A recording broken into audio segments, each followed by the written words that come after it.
agents that they're swapping out. It's even who's playing the agents, right, Tom? Yeah, we've previously seen Leo actually working on the Phoenix before, but they've decided to switch it up to safe. And that's something we've been seeing quite a bit recently is, you know, those crazy Sentinel aimers going, you know what, guys, I'm not having the backseat anymore. You want me to sit behind and almost hold the site for you? No, I'm going to get aggressive. I'm going to push in their face and I'm going to farm me some ult points because that's exactly what Phoenix is for. Exactly. 6 points. 6 for the ultimate. And you're able to pop off with an extra player every round. How has he gotten 2 kills with a nade? They've just walked into it. Yassine getting away with murder and almost taking down Nukia with his second nade, which he has refreshed from the double kill. That is ridiculous. And although he'll eventually be shut down, it seems like this is going to be a utility-based round. Nukia creeping out in mid is dead as can be. I am utterly confused at what just happened in middle, Tom. Yeah, it looked like an attempted faster round coming out from G2. Maybe just trying to put their domination in early, just say, you know what, we're not going to respect you at all. We're coming in to try and basically break Guild after they come through from the upper bracket. And instead, they've just been absolutely owned by utility within the first round. And I think that's always something with Guild that, again, you do have to be very careful of is I think that although like we talk about like superstars within Europe, I think a lot of people still go a little bit light on some of the players that are on that Guild side. Like I think they have a lot of players that can just pop off to a ridiculous fashion. Like Leo, we've seen him in so many games, especially if we get to a Haven map, just like taking over games. I don't think needs a mention. Like we know that this man can just completely dominate if he gets into the rhythm. And then even players like Safe, I think some of the lurks he has on maps are phenomenal, although that's one of the things I'm really intrigued about, Mitch, is he actually going to be more of an entry fragger here and almost setting up Yassine a little bit in some of the attack rounds? It could definitely be the case. I think Safe swapping off it definitely, Safe swapping onto rather the Phoenix definitely signals a significant change in how they want to play this, because Leo has been incredible, like statistically and just in terms of the impact plays he's making. You can see it in any of the VODs that you watch, but he's not going to get another kill with the nade. He is going to get another kill with the nade. What is going on in this one, man? Drake able to just shut down the mid push. Spectre in hand up against non-armored opponents. No shields to protect them. And Yassine's got a boombot kill. That's 2 rounds in a row now that he has found a double kill off of utility, Tom. Yeah, you know, 4 kills. Like, do you use your utility as well as you've seen? I think there's a few Raze mains sat there right now, like, well, maybe I shouldn't just be blast packing into people's faces and just trying to kill them that way. Maybe I should just be using all of my utility. I was going to say that. I was like, just call out flights. I'm also looking at like the final map in the series, seeing Ascent in there, and I'm like, please, can we get there? I want a Draken Jet. I was excited to see it, but I feel like it's so far down the line. We need an absolute banger of a game today to get there. Avova, it's a little bit close. Hey, Safe's making the magic work with the Mage Punk skin. Damaging him up already, bridging the gap between these weaker weapons. Of course, addressing Guild's buy, it is a bonus round. There are 4 Spectres in play, and of course, Yassine has opened it up by pushing back and catching them off guard. The trades on site come heavily in favor of G2, but Drake swinging out with the Bulldog. The one, I don't want to say real rifle, Tom, but I feel like in a way we're shifting into a Bulldog meta. It has become so much more prevalent in the games that we've seen. That nade luckily not finding a kill, but thanks to all the utility damage and kills he's gotten, that Showstopper's online not found its target though. Nukia too quick, swinging wide and catching Draken off guard. That is a clutch. But Tom, in the context of this round, G2 have not won. Oh, for sure, yeah. Losing 4 players to what was a bonus round. We saw like SMGs, as you said, like the best rifle we really had on the other side was that Bulldog. Sure, I think that Yassine might be a little bit disappointed to not get more with the Showstopper. But realistically, I think it goes back to one of the points I think Lothar made today, I made yesterday. If you look back to the first game of Bind, like G2 playing versus FPX, They would have lost that if it wasn't for Nuki clutches. I can think of 5 rounds where I would say he individually won it for them yesterday, and they only just scraped through that map. So if he's going to get off to another start, they might be able to just have a bit of a rough performance, and he'll be able to drag them through, because it looks like we are getting peak Nuki at this tournament so far. They've already put the Tiger out to the backside of A. It looks like G2 want to commit. Another one. There's only one player on this site. I mean, this could be pretty huge if they decide to go now. But as the clock runs down... Oh my god! He's just gone forward! He's went... They've zero information. They notice nobody outside B. And as they rotate to A, Yassine pushes. It's so unpredictable. There's no way to see it coming. And that's what gives him the edge in a lot of these situations. G2 now at a man disadvantage trying to get that spike down. And Bunker's watching for the push through. He spotted Kellogg's, leaving it all down to Mixwell. This man had one of the best performances we've ever seen from him on this map versus Fnatic throughout that closed qualifier. If he can pull it off once again, we'll be showing you that clutch potential of this G2 roster. 3 players grouped up together, but they are starting to separate, looking to try and clear through lamps, find some extra positioning. He's going to get the drop on one, but Leo is ready and waiting.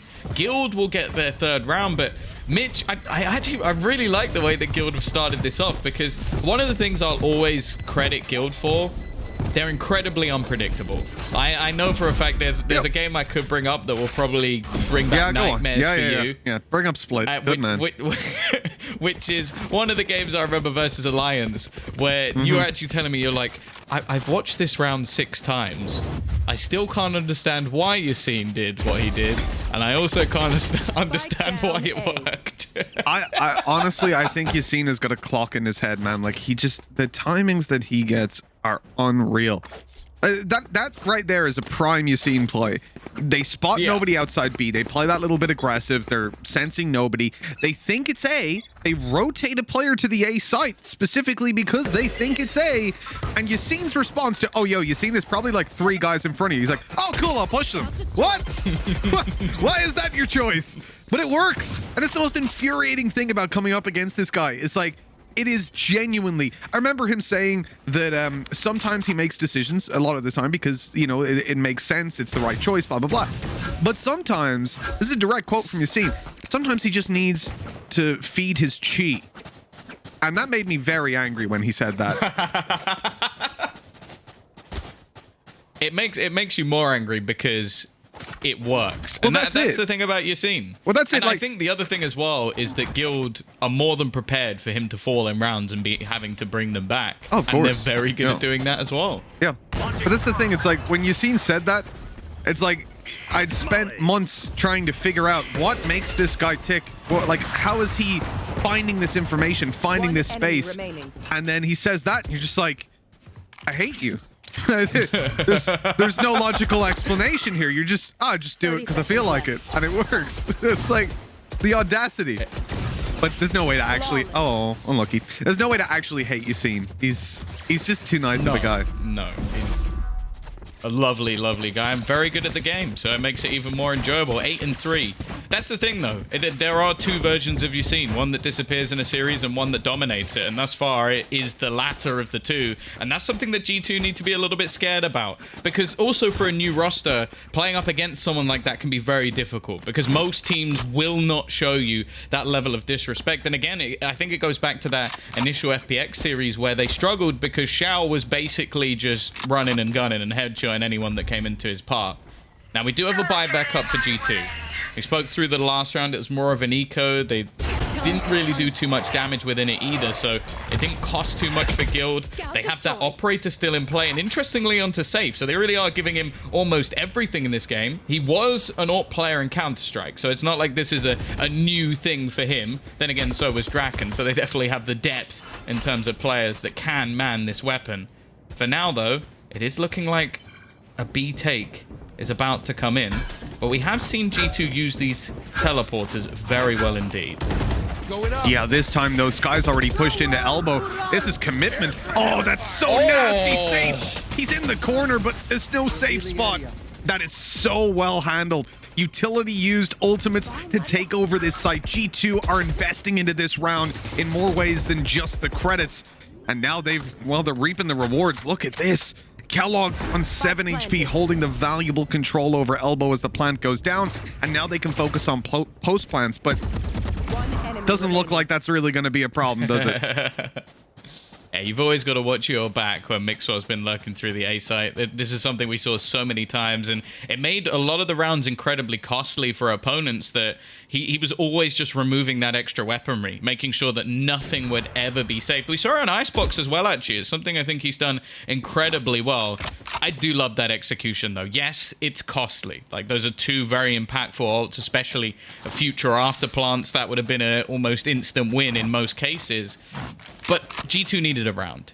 So to just take that one nice and clean, this is a huge boost to economy. They're not going to lose any weapons in this round, which is massive for them in terms of being able to rebuy in the future. And now they can actually try and maybe take a couple more risks in their actual rounds now that they've invested those ults for a free win. And what I love about G2's comp is that even though they've invested two very valuable ultimates of Hunter's Fury and Orbital Strike, they still have a bunch of really powerful ones online. In particular, Showstopper right now. That is not a situational ult. None of them are really for G2. And that's what I love about this comp. Look at Kellogg's. Like, he is farming up, and when he gets that ulti, they can play around the Showstopper one round, they can have a bit of presence into a Viper's Pit another, and then they've got their Seekers. By that time, you're about to have Hunter's Fury and Orbital Strike back on. Your win percentage increases so much by having these ultimates cycled correctly, which I think is what G2 are aiming at. The one thing I'm actually quite intrigued by is how the run it back is going to work with an operator. Because it's normally one where you just see that whoever's running that agent just running and gunning and going for peak. Speaking of that, Yassine, he's kind of found out how it feels for once. 5 HP is all that survives for Nuki. Never mind.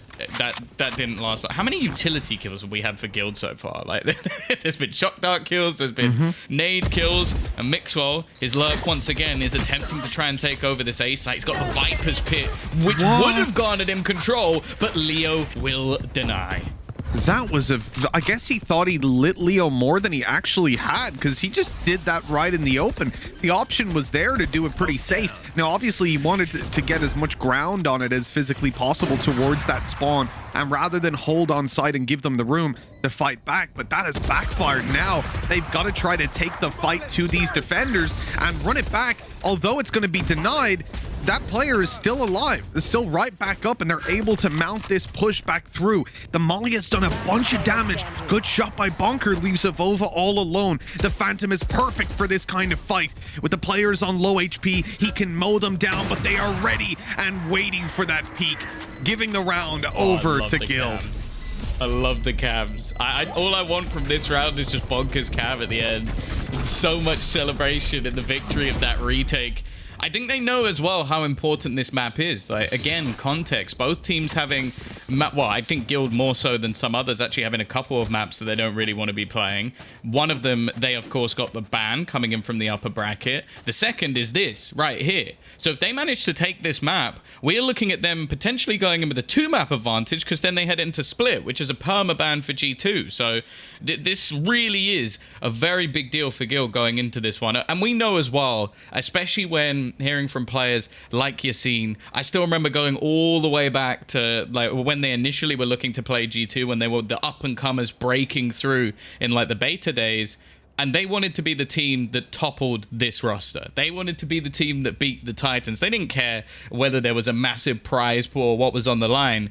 They wanted the dub. And so far, Mitch, they've never quite got there. So if they can beat G2 and then go back to try and get revenge, I think that's going to mean a huge deal to this squad. Absolutely.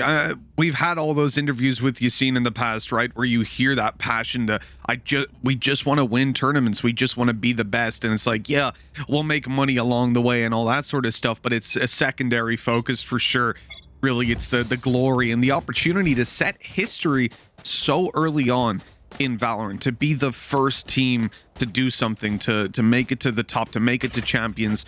These are coveted prizes.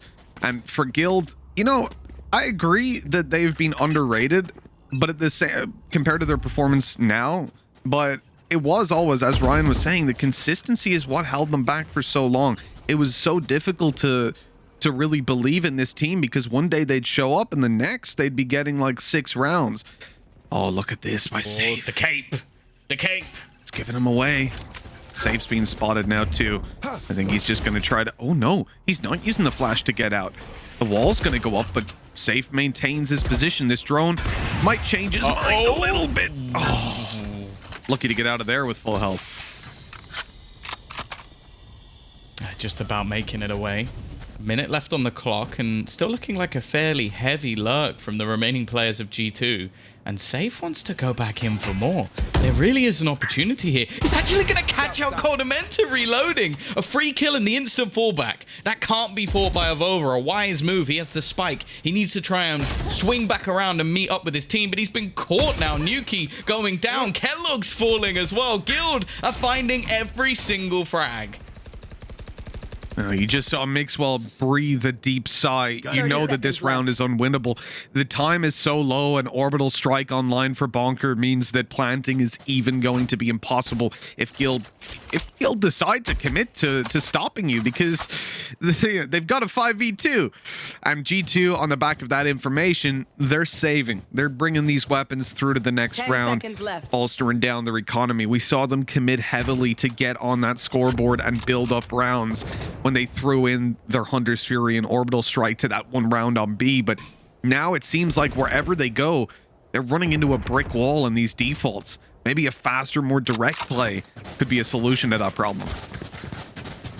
Yeah, for sure. I think as well, Guild have actually played a lot of the rounds where they've actually given up the site very well. Like, they've been more than happy to wait for the picks, but also they're predicting a lot of the plays that G2 are making. Like, one of the things I've noted when they go for A-site executions is they always like to try and get very close control to the spawn. They're almost fight in that direction. We've seen aces even come out from Mixor from that spot. Well, they've been more than prepared for every single time someone's got close and retaken that aspect as a team. This time, though, Safe, his aggression will be punished. And you spoke about a faster round. I wonder if they're just going to try and play off this pick. Smoke's down. Again, you've got to be so conscious of what Guild have got to work with, though. Like, especially when they're running that orbital strike, baiting it out is a must. Playing these faster early rounds allows you to bait that out of them, and it looks like it might be coming down. He was thinking about it, but now it's Smokes to fall instead. And for Bonker, oh no, they're gonna pressure in, but right into Yassine. They've ran into him, giving 3 away, and Draken's quick on the trade. Orbital strike used, but everyone's dead by the time that ultimate even finishes. That is a quick and clean retake, and again, it's Yassine being in positions that these guys just are not ready for. Was that a 145 headshot? Because that's what it looked like to me. I think Draken survived on his last legs. That's infuriating. A little over. Definitely the worst feature of the Sheriff is how mean it can be at times.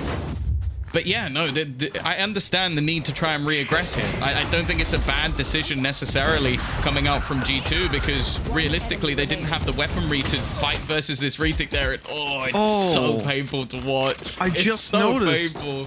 Yassine used his showstopper. I missed it in the moment because the voice line was cut short by a bullet to the face.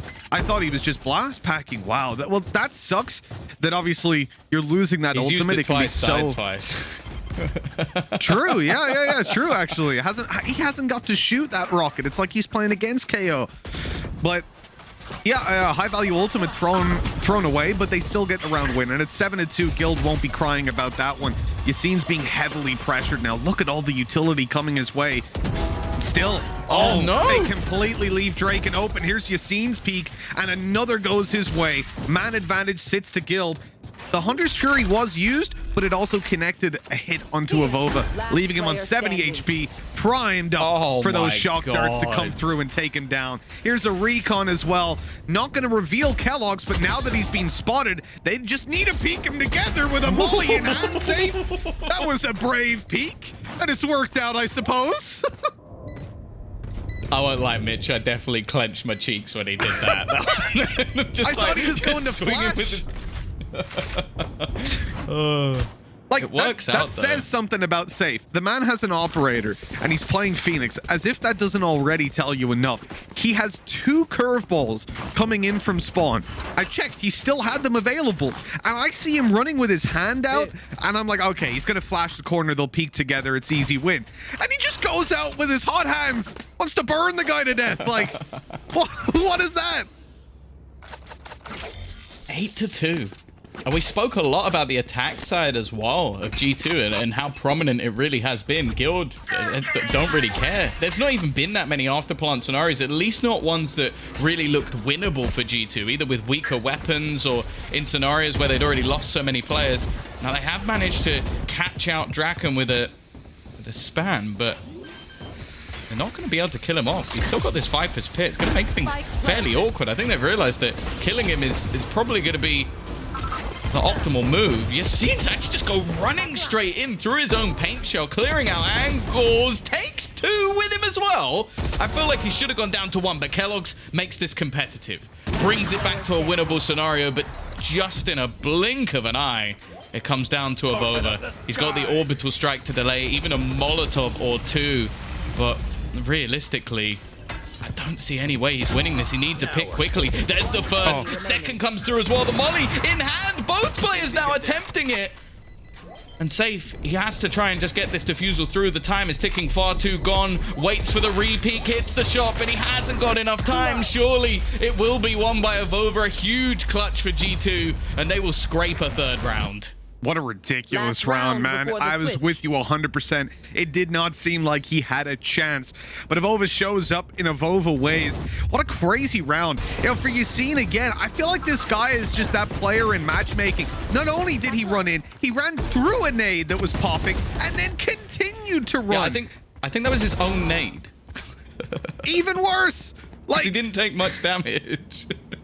Honestly, playing against this guy must be so infuriating because, like, we get those guys in matchmaking, right? And you're like, oh, he's just an idiot. He doesn't know what he's doing. Doesn't get the game, whatever it is. But with Yassine, it's like, you know, he knows what he's doing is a bad play. But that's why he's doing it, because you know it's bad, and you can't predict it. It's unreal. Yeah, it seems like we're having a small, or hopefully small, technical pause that, well, I feel like might actually give a little bit of a breather to G2. I think they need it at this point. 3 rounds on the board, seemingly struggling. The rounds they've won as well, we basically spoke about it. It was like double ultimates being invested, or clutches just about coming through. Like, I think it was a 1v2 won by Nuki, and then you also had the round just now, which was a 1 versus 3. Now, granted, these are rounds that give G2 a lifeline, Mitch, but at the same time, that's not the way that they wanted to be coming into their own map, and a map that Guild don't play.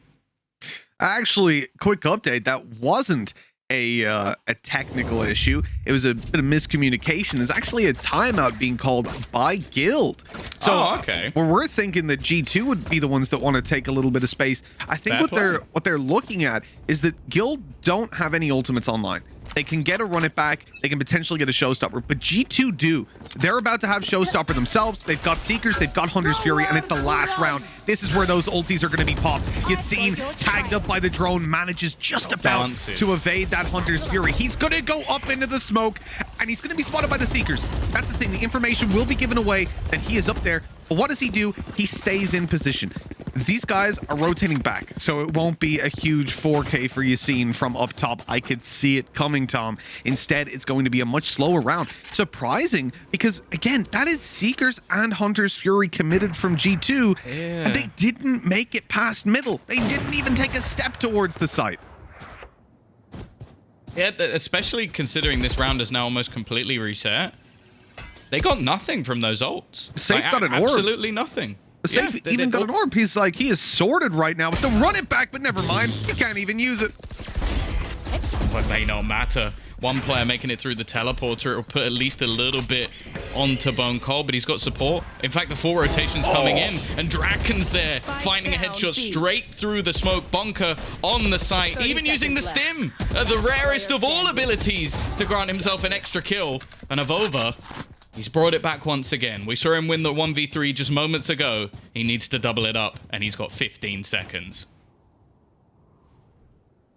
Play this one really smart coming through long, but both players from Guild are sticking on the side. He has to find the kills and just doesn't have enough time or enough health anymore. 9 at the half for Guild. A very convincing start on Bind, a map that I definitely could have seen G2 doing some damage on, but right now, Tom, it really ain't looking too likely that they even make it near double digits.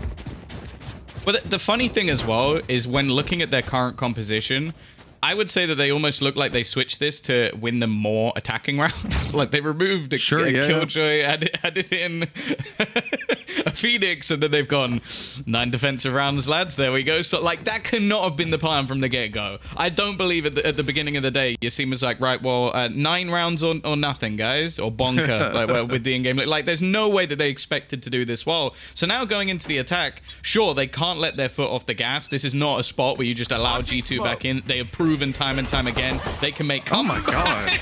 Was that a collat? It was a collat, man. He just took them both down. 1 bullet, 2 headshots. And this really ain't looking good, because if you want to believe in G2 coming back, it's the pistol they've got to win. Vova making a sneaky play in the smoke. Nobody spotted him. Bit of a whiff. So only the 1 kill. And it's all down to Mixwell. He's crept up behind them, but they actually know. Of course, the sound giving it away with 88 HP. He shouldn't be long for this world. The smoke soon to fade. The spike planted and 4 players to take down. Mixwell's going to find this tough. Yeah, some would say impossible, Mitch. They know where he is. None of them are that damaged. And he has no utility to play with that's really going to be able to do anything to help him. So the second he steps down, they're just going to all peek him and kill him. Like, I don't see any way out of this. The only way is if for some reason they peek early and, well, there's the swing. Easy stuff. Perfectly played by Guild. Okay, I'll say the collab was definitely not something that, again, was just planned in this round, but hey, they'll take it all day long. Yeah, for sure. I feel for G2 here, man. When I looked at these maps, I'm thinking, like, this first one, I don't want to say it's G2's out and out, but it's definitely somewhere they look pretty comfortable recently, Tom. You know, like, and this is their map pick as well. But to be honest, when it comes to talking map picks, it's like we have 5 maps in the pool. You know what I mean? Or 6, rather. Sorry, Mitch, what was that? Yeah, we've got 6 maps technically. Sorry, I'm used to the old one. But still, it's such a small pool, and especially with Bind being one of the core maps that's been around for so long. Yeah, you can be better at it, obviously, like with Fnatic, but that's what I would focus on. I wouldn't focus on kind of, oh, it's their pick, so it's bad. It's more so, this is a map they should do really well on. Drone committed by Leo here, Tom, and it actually got cancelled by the nade, not only dealing damage, but basically wasting 400 credits. Yeah, it's pricey now, and there are a lot of players still on this site. Nice start from Mixwell, but the trades come back in thick and fast. Still a bit of damage done, Kellogg's! Oh, they are not ready for these sort of plays. He's like, all right, I'll pop through. I'll get on the other side. They'll never expect me to run through this. And before he can even pop the flash, someone's run through the other side. Guild just disrespecting G2 and their utility, and well, see you later. They're going to go all the way back, reset the round of over, needing to get something done here. They've invested into this, and thus far, sure, they've done a bit of damage. They've got a couple of players low, but realistically, they've not achieved anywhere near enough. And while, Mitch, have you ever seen a Marshall 1v4 before? I actually I don't think I've ever seen the Mage Punk Marshall, and now that I'm seeing it in game, that's a really nice skin. Yeah, I have this skin. There they are. Yeah, I guess I've never seen someone holding it. You're normally dead. 11-3. Wow. I don't know where to go with this one, man. This has been an incredible performance by Guild. You see all the elements of their gameplay. Actually, that's a lie. I don't even know that we're seeing all the elements of their gameplay right now. Like, Yassine is finding so much space. I'm looking more at Leo and thinking, like, we haven't even seen this guy be challenged yet, you know? Like, we're seeing his lineups. We're seeing the Sova gameplay is damn clean. He's had some great shock darts, Hunter's Fury coming in. But he can do so much more if given the opportunity. And with how dominant it's been, that opportunity ain't really there. Oh, God. Oh, okay, no. Solid start. This time the risk's not paying off, but the trades do come back in again. It's into a 3v2. Safe. He's prepared for it, but he didn't have many bullets left in the clip. He's going to leave it onto one man. There you go, Mitch. You wanted a Leo clutch. There you go. Okay, let's give him the opportunity to shine. And he's going to do it right away. A Shock Dart kill to start, but taken down by Nuke. 11-4, G2 get around on the board at long last. Their defensive side starts here, but it has to be very strong. To even avoid an overtime, they cannot drop a single round. And as you said earlier, Tom, when you look at this guild composition, it doesn't exactly scream defensive-sided. Yeah, I will say, though, I have seen, what was it? I think it was a 9-4, 10-5 lead in the favor of FPX versus G2 the other day, and they've managed to drag that back. They're definitely a team that can do it. I just don't think we've even seen the same elements from them. As said, a lot of the rounds that they've won, I think that's the first round that hasn't been a clutch, which is kind of crazy. Like, so far it's been like 1v2s, 1v3s. Okay, actually there was the round with the double ultimates that they invested, their second round on the board. That was also a victory. But again, I think the way that Guild almost played that was one of just, let's just run through showers and see if we can get ourselves around by being a little bit cheeky. So I'm not sure I even want to look at that and go like, yeah, huge victory, even though it is at least something for G2. Now, purchases, funnily enough, actually still looks better for Guild, even though that swung the other way. So the cost that was caused by Leo might not have been massive, but it's enough to make this one a little bit tougher. 3 players set up, Mitch, on this B site, but the first man in, looking like it's Yassine again, and they've popped the ult. Yep, running straight in. The flash is there. Cold Mensa even takes down Bonker through safe.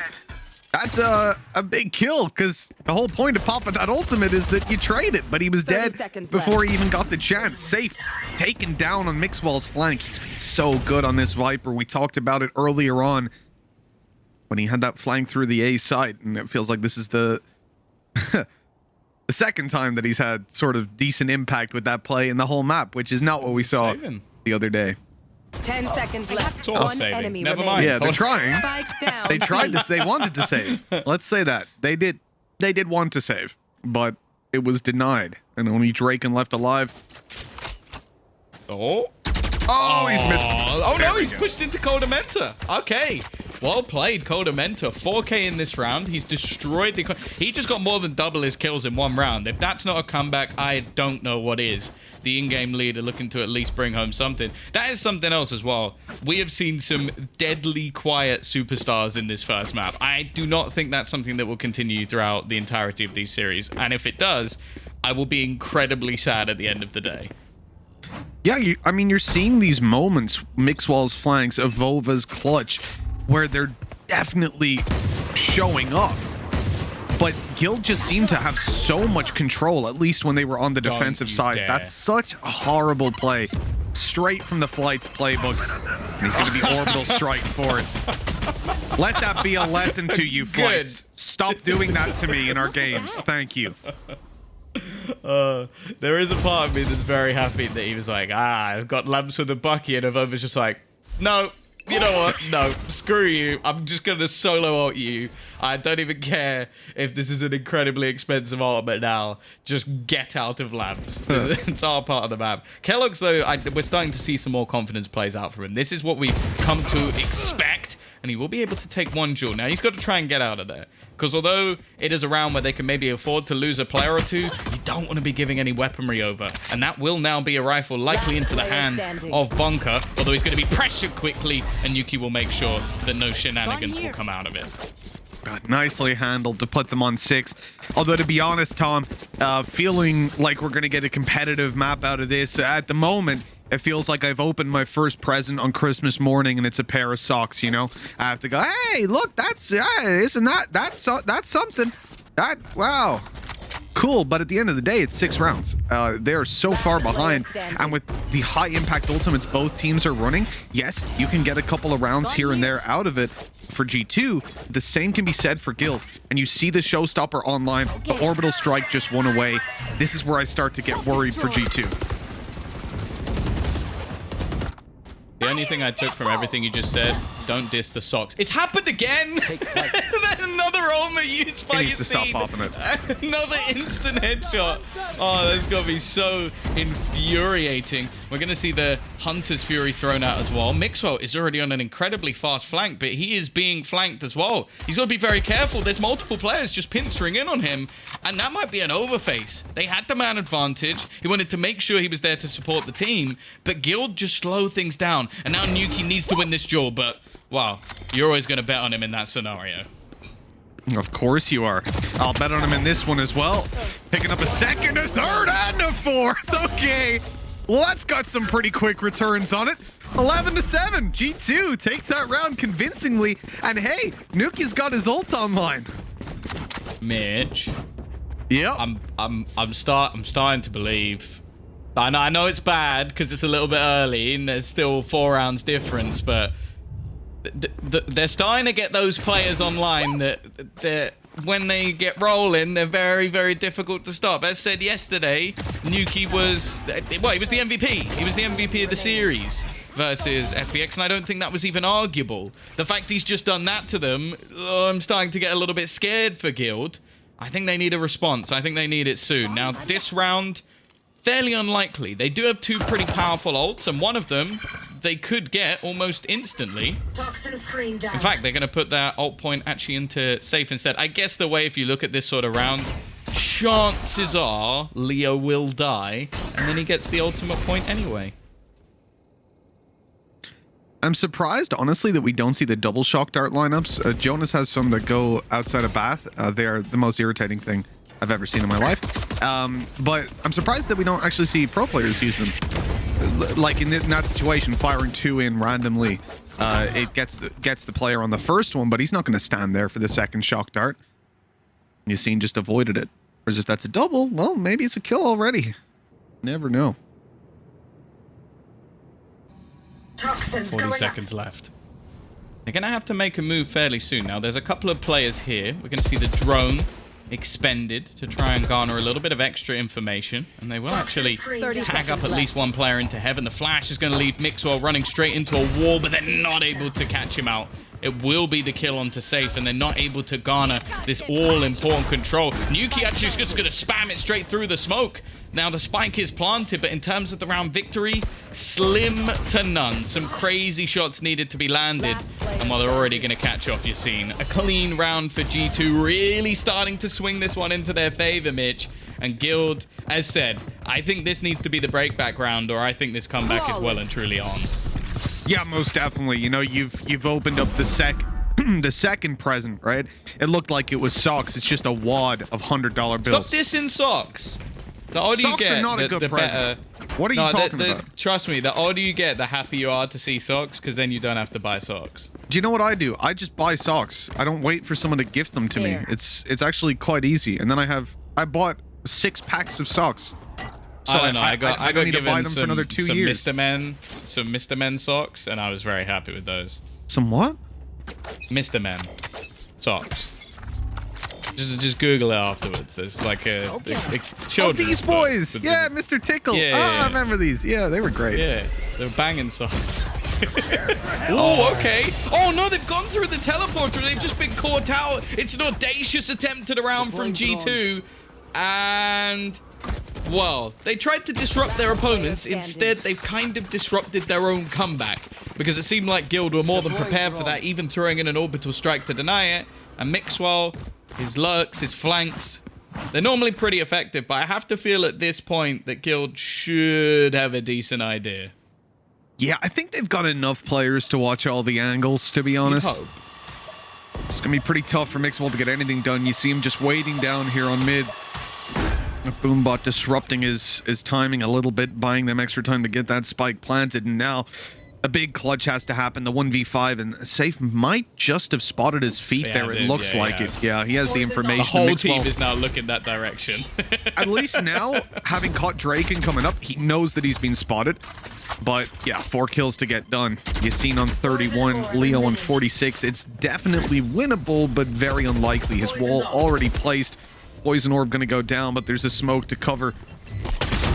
And the blast pack to finish him off. What a disrespectful way to take him down, Yassine. Wow. 12-8. He's now got Point. he's got a kill with every single piece of his utility except true. the showstopper. Yeah. I mean, he's popped it 3 times and instantly died. Let that be a lesson to those of you out there that, you know, when you hear that Raze ulti, you don't have to run away. Sometimes it is the better choice, but just kill him, you know? facing a Raze is the best way to deal with it. And also the least I expected. did hear a wise man once said, just push them. And so, you know. Duh. I mean, why wouldn't you? Yeah. That one was hilarious. 12-8. Crunch time for G2. They tried something a little bit risky, it didn't pay off, and now they go back to what has almost been a staple of their defense in some of the previous series. This A control, it seems ready for it, but this time caught with utility in hand. The rest of the team, however, already managed to find an opener on the other side, and Kellogg's is actually going to pop his Seekers from behind. He's run through the teleporter, the whole team just staring in his direction. And now after finding the kills, knowing how quickly the G2 have rotated, I do question if Guild even bother going into this A site anymore. We talked a couple of times about G2's love of teleporters on the attack side, and whilst we didn't really get to see those fakes be sold, it is a little crazy to see them backfire so heavily. In this round, it was a little bit of a ludicrous play, but oh, that's so smart by Draken. This guy's brain is so big. He's just dropped his Viper's Pit. They think that he has already left, that he is going towards the B site. And in fact, all these players are coming back ready for Cole Demented to have pushed up. The first spots him, the second trades. Now they've got the A site, and it is not even remotely expected for Draken to be where he is. Tucked up in the spawn already. Nukia's gonna walk past this, checking the corner, in fact. But it won't be enough. Big brain on Nukia to spot that, but Draken made such a good play by dropping that pit, selling false information, and then getting his advanced position 13-8. Sure,